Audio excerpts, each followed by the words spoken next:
Everybody, Charlie checking in. Mwah, right there for all my angels and demons. Everyone that finds that shit so fucking cringy.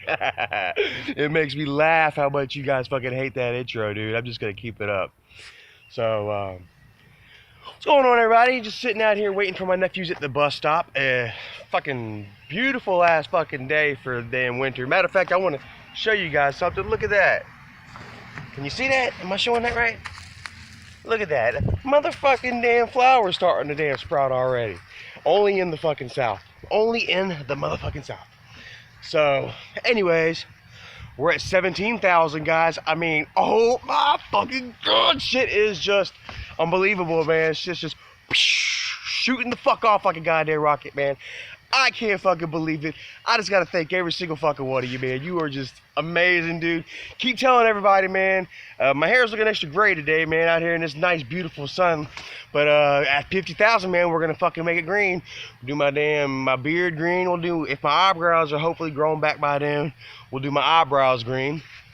And I'll just be a mean green sex machine, man, for all you fucking beautiful angels out there. Mwah, love you. Yeah. Mwah. Would you like me? Well, I guess we're gonna find the fuck out. Hopefully we'll find out. Anyway, so today, people have, I've been wanting to touch on a subject. People have been asking me a lot about my dog. A lot of you that have watched the videos and stuff, you know, damn, about 3 or 4 years, shit, fucking 2013 probably in 2013 or so, damn, Michael did a video called My Brother Charles, and in the video he brought me a bulldog, not a bulldog, a pit bull, and I loved her a lot, you know, and originally I named her Pumpkin. Anyway, so this is like the first video that a lot of people saw me in, and they still remember, you know, they're always asking me, you know, what happened to Pumpkin, you know, what happened to Pumpkin? And so today I figure I'll, you know, shed some light on that and tell you guys, man, what happened to Daisy. I ended up naming her Daisy, man.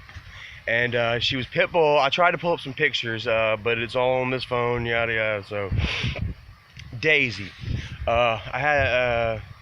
she's pit bull. She was brown with white, man. She looked like a cowtail, and she was just awesome, amazing, beautiful, dude.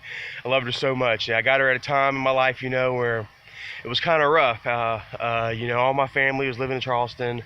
I was living, you know, in Columbia by myself. I didn't have any family down there except for Skylar, and her mom was kind of, we were in the outs. Her mom wasn't letting her damn, you know, come spend no time with me and stuff. So I was depressed, and I was, you know, on drugs real bad, smoking and drinking really fucking heavy.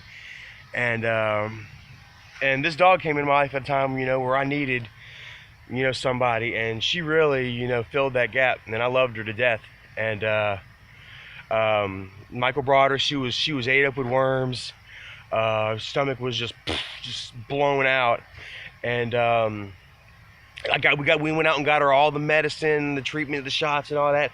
She was fine, man. I had her for, here's the thing, I had her for like 3 or 4 months, probably, maybe even up to 6 months. I had her, and I wasn't supposed to have her. You know, the guys that I worked for, you know, they were edgy about it. They were sketchy, you know, because she was a pit bull, and even if I'd known them and known, you know, they let me stay, you know, well, I didn't let me stay. I rented, you know, through these guys. They wouldn't let me have the pit because they say that it was against homeowners insurance, that their insurance was going to have to take a hit if I had this dog. So I couldn't keep her. So I acted like I got rid of her. I had her, you know, I had her almost 6 fucking months, and she was getting big too. She was getting to be a big girl, and I hit her successfully. I mean, the neighbors knew and shit, but the neighbors didn't care. She was such a loving. That's you know, people have this thing against pit bulls. You know, a lot of people think that pits are just mean and vicious, that they're territorial and just naturally aggressive. That's not true, man. Daisy was the sweetest fucking dog you would have ever seen in this world, man. And she really changed my mind, because I kind of at the time had a thought that, you know, yeah, pits are bad. You know, they're mean, vicious, territorial, aggressive animals, and it's just not the case. It's just pretty much how you raise them, really, honestly. So anyway, damn. Everyone loved Daisy. You know, people knew that she was there. They didn't care. You know, I was friends with everybody in the, you know, in this little. It's almost like a little fish camp type fucking deal that I lived in. Same place that I had that the house was haunted, but just like 3 doors down. I'd moved out of that fucking house. I had to fucking get out of that shit. And so yeah, damn. I moved 3 houses down, and then got Daisy, but everyone loved me, you know. But it was like a fish camp type fucking deal. House. They were all situated all weird. It was like 10 houses total. They're all fucking put in on one on top of each other, damn near, you know. So we all kind of knew each other, you know. And yeah, so it was fine. Nobody said a word. There was no problems.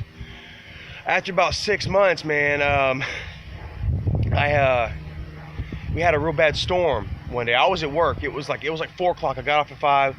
It was like 4:30 or something, and I was pretty much the only one in the shop, you know, by myself, you know, trying to get ready, waiting for 5 to close the store down and get home.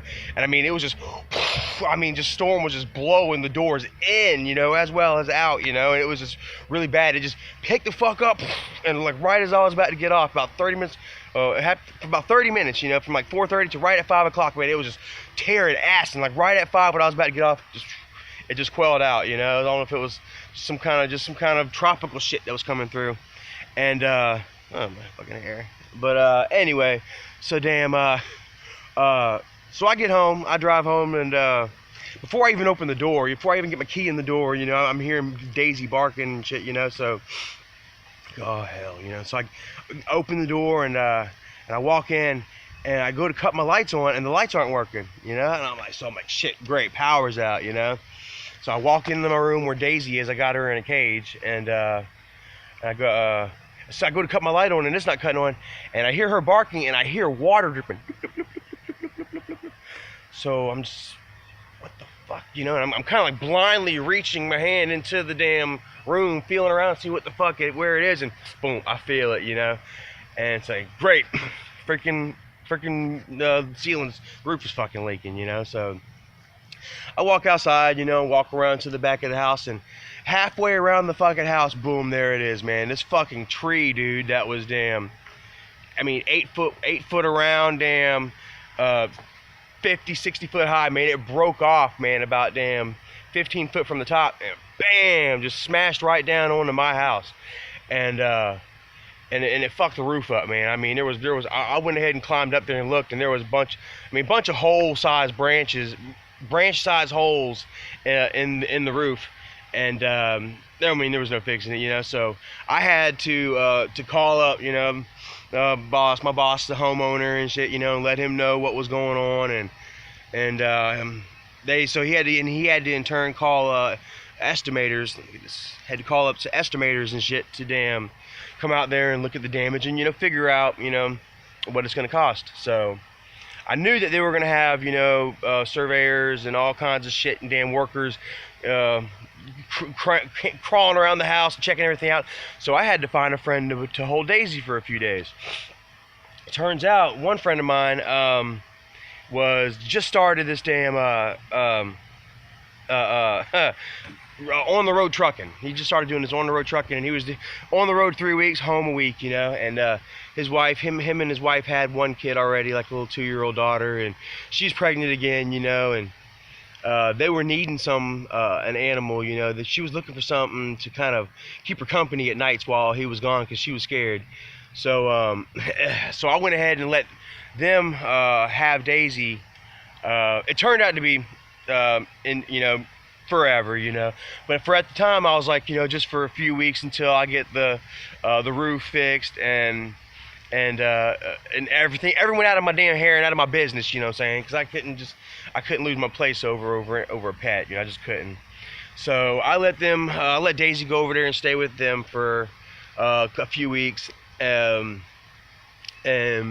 got the roof fixed and everything. Actually, they didn't fucking get the roof fixed, man. Like, it was real shit. I wasn't there too much. Well, I wasn't there too much longer after Daisy. Anyway, so going through the whole motions and everything, getting this fucking roof fixed, you know, and patch job bullshit, you know, and this lady, you know, she really fell in love with Daisy. Her and her daughter really took a liking to Daisy, and they just didn't want to get rid of her, you know. And one day he called me up while I was at work, and he asked me, he says, we know we were supposed to be giving the dog back soon, but, you know, my wife and my daughter, you know, they really love her, you know. And I would go over there and I would visit her a couple times. I went over there and visited her a few times, and she seemed just like so fucking happy, you know. And she was, and I just couldn't, you know, just bear to break them apart, you know, because the daughter would have cried and the mother would have been sad, and they were treating Daisy really, really well, you know. Some aspects better than I could, because I was working, you know, 7 to 5. Monday through Friday, 8 to 12 on Saturdays. I mean, decent hours, but there was always somebody home for Daisy at this place. And so I went ahead and I let them have her, you know, and ended up moving out of that place not long after that. Didn't move out. I got, you know, I'll get into that later, but yeah, so that's what happened with Daisy. She is with a loving family in Colombia, and I'm pretty sure she's kicking along well and happy now. So I can be thankful for that. And it broke my heart to do it, man. It really did, because like I said, I didn't have any family, you know, and I didn't have many friends. Everyone that I was hanging out with, we were just pretty much getting wasted and partying, and that was it, you know. There was no real true thing there, you know. So I wasn't getting to see my daughter. I was depressed. Daisy came at a perfect time in my life, you know, and I miss her dearly. And as a matter of fact, well, one of the most embarrassing moments of my life was, I guess it wasn't the most embarrassing, but one day I came home, like a couple of days after I got rid of her, and I was just depressed, you know.